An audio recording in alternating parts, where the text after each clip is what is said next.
Assalamualaikum student, today our topic is ecosystem और environmental biology की book में से। हमने नोट्स आपको प्रोवाइड किए हैं और नोट्स में से ही आपकी प्रिपरेशन करवा रही हैं सिलेबस के अकॉर्डिंग। इकोसिस्टम सबसे पहले डेफिनेशन देख लेते हैं। वैसे 3 डेफिनेशन है, मैं आपको एक ही करवा रही हूँ। A system that include all living organism, biotic factor in an area as well as physical environment, a biotic factors function together as a unit. जी, तो अब इकोसिस्टम का स्ट्रक्चर देखते हैं हम बायोटिक कंपोनेंट्स और एबायोटिक कंपोनेंट्स। बायोटिक कंपोनेंट्स क्या होते हैं? Biotic components are the living things that have a direct or indirect influence on the environment. और जो बायोटिक कंपोनेंट्स होते हैं उसमें नॉन लिविंग आ जाते हैं। पहले बायोटिक एग्जांपल देख लेते हैं हम। For example plants, animal and microorganism as their waste material. Abiotic components में non living factor, chemical and physical elements आते हैं। और abiotic component can vary from region to region, यानी कि चेंज होते रहेंगे। और terrestrial ecosystem consist of abiotic factor like climate, type of soil, rock, altitude, temperature etcetera. हम classification देख लेते हैं बायोटिक कंपोनेंट्स की, जिसमें प्रोड्यूसर, कंज्यूमर और डिकम्पोजर्स आ जाते हैं। प्रोड्यूसर्स क्या हैं? They include all the autotroph. They are use light energy and synthesize food for their own. अच्छा, ये अपने लिए तो करते ही हैं फूड, लेकिन दूसरों के लिए भी कर देते हैं, क्योंकि ये प्रोड्यूस करते हैं फूड को। और ये बहुत ही प्लांट्स आते जाते हैं इसमें मोस्टली। और अब हम देखेंगे आगे कंज्यूमर्स को। कंज्यूमर्स क्या होते हैं? They include all the heterotroph that directly or indirectly depend on producer for their food. Consumers are further categorize as herbivores, carnivores, omnivores. होते हैं जो प्लांट्स खाते हैं, कार्निवोर्स गोश्त, ओमनीवोर्स में हम इंसान आ जाते हैं। और पैरासाइट्स तो आपको पता है कि वो गंदम वगैरह बाकी चीज़ें खाते हैं। Decomposer they include saprotroph which act on dead matter and decay them for their nutrition. वो न्यूट्रिशन हासिल करने के लिए दूसरी चीज़ों को डिके करते हैं।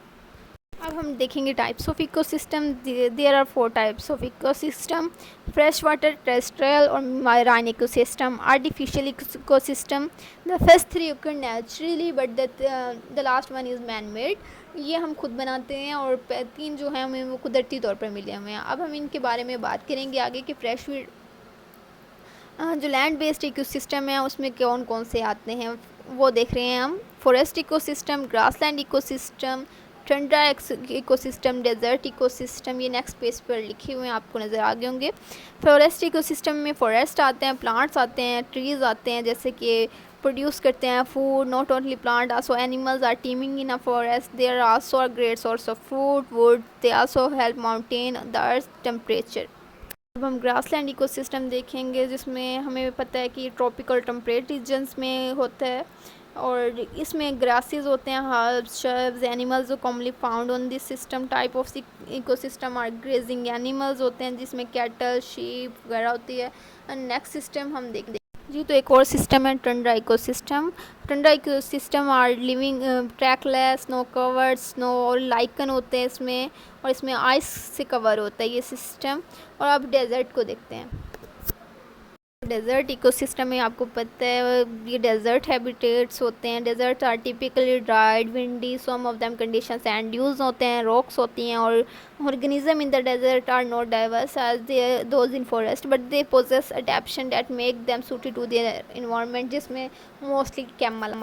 अच्छा, तो फिर एक और कैक्टस वगैरह। आपको पता है कि जो जितने ट्रीज़ वगैरह होते हैं, जो प्लांट एब्जॉर्ब, जो वाटर एब्जॉर्ब कर चुके होते हैं अपने लिए, और वो उन्हें साल्टी इन्वायरमेंट में नहीं रहते होते। साल्टी इन्वायरमेंट वाले ओशन वाले होते हैं। टोमेटो ओपनिंग और क्लोजिंग कर लेते हैं, जैसे कंडीशंस होती हैं उसमें रह लेते हैं। डेजर्ट में वो आ जाते हैं। और फ्रेश वाटर इकोसिस्टम देखेंगे, जिसमें आपको पता है एक्वेटिक रीजन होता है, इसमें फिशेस आ जाती हैं मोस्टली। और इसकी 2 मेजर टाइप्स हैं, वो हम आगे डिस्कस करने वाले हैं, जिसमें लेंटिक इकोसिस्टम और लोटिक इकोसिस्टम है जी। और वैसे तो वो और भी मराइन इकोसिस्टम सारे वाटर वाले हैं, लेकिन हम फ्रेश वाटर इकोसिस्टम इस वक्त बात करेंगे। लेंटिक इकोसिस्टम क्या है? एंटीक इकोसिस्टम वो इकोसिस्टम होता है जिसमें मोस्टली स्टिल वाटर होता है। एग्जाम्पल पॉन्ड्स में आ जाते हैं पुडल्स और लैक्स होते हैं। लैक्स इन पार्टिकुलरली मेन में form zonation that is when it is become very well established that different zones are form. 3 zones हैं। लिटोरल जोन है, सी शोर जिसमें मोस्ट लाइट पेनिट्रेट कर जाती है। It is a part that is near the shore, here light can penetrate up to the bottom. Limnetic में जहाँ पे लाइट पेनिट्रेट कम्प्लीटली नहीं कर सकती। और प्रोफेंडल जोन जो है उसमें डार्क एरिया है, वो बिल्कुल उसमें लाइट पेनिट्रेट बिल्कुल भी नहीं करेंगे। Lotic ecosystem with lotic system क्या है? With an aquatic ecosystem that is oppose to lentic ecosystem. ये बिल्कुल स्टेशनरी होता है। एग्जाम्पल्स में रिवर और स्ट्रीम्स आती हैं। Many plants and animals in this ecosystem have adaptation to help them cope with the force and the different condition that running water brings। Marine ecosystem देखते हैं। मराइन इकोसिस्टम वो होता है aquatic ecosystem जो contain salt water. Ecosystem in seas and ocean. The ocean ecosystem in particularly is an important source of atmospheric oxygen due to vast population of autotrophs algae that releases oxygen through phototrophs। Algae और plants oceans में होते हैं, वो oxygen का बहुत ज़्यादा release करते हैं, जो हमारे लिए कह सकते हैं कि एक ऑक्सीजन का एक वास्ट बहुत ज़्यादा ज़रिया है ऑक्सीजन का। और marine ecosystem are the most abundant type of ecosystem in the world. यानी कि मराइन जो इकोसिस्टम है वो बहुत अबंडेंट है वर्ल्ड में। Important source of atmospheric oxygen जैसे हमने बताया, ये सॉल्ट वाटर, और इसमें भी प्लांट्स होते हैं उनको जो साथ उगाते हैं। अब हम लास्ट वन टॉपिक देखेंगे, आर्टिफिशियल इकोसिस्टम, जो कि मैन मेड इकोसिस्टम है।